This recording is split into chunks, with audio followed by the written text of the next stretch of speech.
بعض بزرگ فرماتے تھے کہ جو بندہ درنگا ہو، خلوت میں کچھ جلوت میں کچھ، جب وہ نصیحت کرنے بیٹھتا ہے تو جو اس کے دائیں اور بائیں کے فرشتے ہیں یہ اس کو ندا کرتے ہیں کہ تو لوگوں کو ایسی بات کر رہا ہے، تجھے خود اللہ سے گناہ کرتے ہوئے حیا نہیں آتی، شرم نہیں آتی۔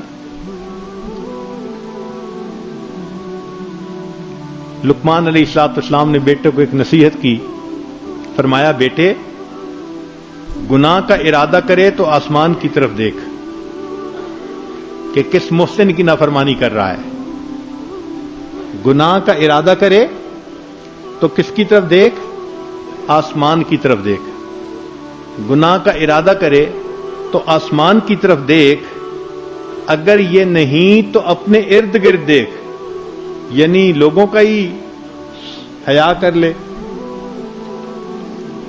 اے بیٹے اگر گناہ کا ارادہ کرے تو آسمان کی طرف دیکھ، اور اگر یہ نہیں تو اپنے ارد کی طرف دیکھ لے، اور اگر ارد گرد بھی نہیں دیکھتا تو پھر تجھے انسان میں اور حیوان میں کوئی فرق نہیں ہے۔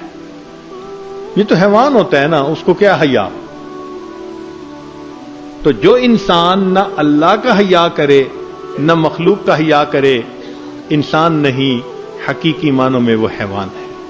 اللہ رب العزت ہمیں ایسی غفلت بھری زندگی سے محفوظ فرمائے اور ہمیں حیا والی زندگی نصیب فرمائے، تاکہ ہم گناہوں سے جو ہے وہ 100% بچ کر نیکوکاری پرہیزگاری کی زندگی گزار سکیں۔